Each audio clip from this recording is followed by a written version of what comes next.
Well, hello there, fellow geeks and geekettes, and welcome to yet another review video. Now, originally I didn't want to do this one, but after reading the comic book, just needed to say a few words because it was so cool.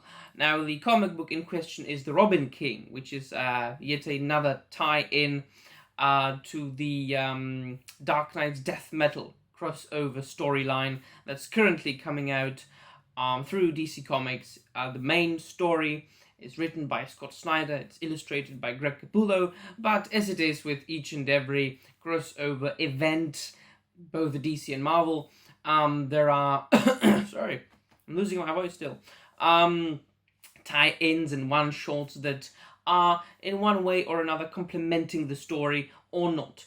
But this one really is very interesting, and it revolves around the origin of one of the dark multiverse Bruce Waynes, because we already know from Dark Knight's Metal, which came out a couple of years ago, that not only is there a DC multiverse, but now there is a dark multiverse, which is like a dark mirror image of the DC multiverse, and it mostly revolves around Batman and the characters and the heroes and the villains in the dark multiverse are spawned by the bad dreams and bad choices of the heroes and villains in the main DC multiverse. So in the dark multiverse, everything ends up badly. And the multiverse, the dark multiverse, is full of the versions of the superheroes that are in one way or another, they have gone bad. And then they had made bad choices. And this actually made them not the heroes, but the villains, such as the Batman Who Laughs, or the Devastator, or all the other Dark Knights from the Dark Knight's Metal storyline from a couple of years ago, as I said. But this one focuses on the Robin King, who's basically Bruce Wayne, who did not decide to be Batman, but he decided to be Robin. And moreover, he decided to be an evil Robin after murdering his own parents.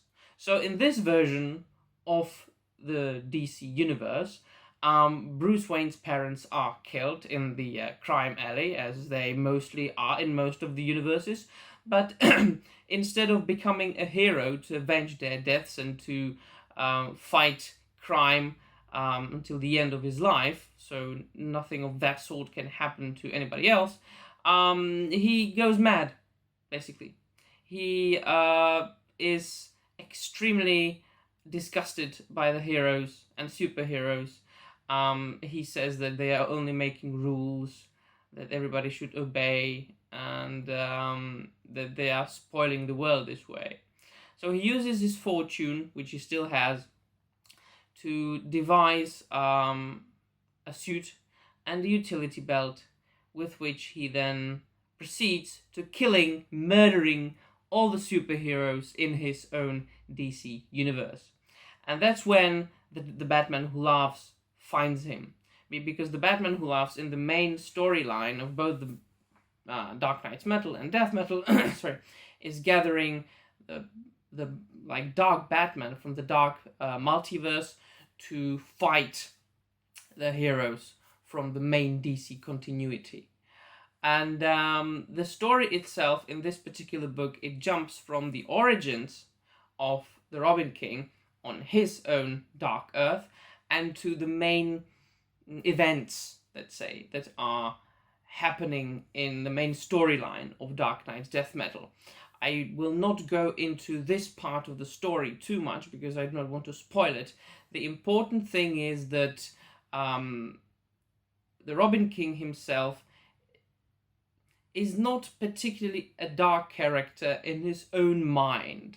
He wants, well, he is truly one of the very few heroes villains who believes that he is doing a good thing, who wants to be happy, who wants to be cheerful, who wants to, every little child to follow him and be happy. But he believes that in order to achieve this ultimate happiness, he needs to murder all the heroes and all the authorities. And this I loved for many reasons. Firstly, it's original. That story is truly original. It's, of course, a Bruce Wayne coming from an alternative reality, which is fantastic. So, in an alternate reality, you can basically do anything. Secondly, Peter J. Tomasi was able to write the Robin King in the way that you really do understand the character. You do not sympathize with the character because, after all, he's a murderous villain, but you understand his what drives him. The art was great, that I loved, and thirdly, it was a story without any interventions, without any interruptions, as far as SJWism goes, or inclusion or representation. There was no need for it. It was just a very intriguing, interesting, dark, adventurous story about an unhappy alternate reality Bruce Wayne who becomes a murderous, villainous Robin.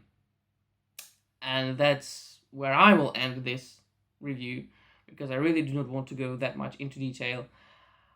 I'll only say that I thoroughly enjoyed this one, and I consider it one of the better tie-ins to the Dark Knight's Death Metal storyline, and I'm only looking forward to the comic book to come out in collected edition, because I can't get my issues physically, because I live in the Czech Republic, so I need to read them or buy them digitally, so that's why you can't see any pictures, me holding the comic book in my hands. So really, really very much looking forward to the entire thing to come out and reread it in one chunk, in one go. So what did you think, my friends, about the King... sorry, losing my voice again. The Robin King one shot to the Dark Knight's Death Metal storyline? Let me know in the comments down below. That'll be all from me. See you soon. Bye.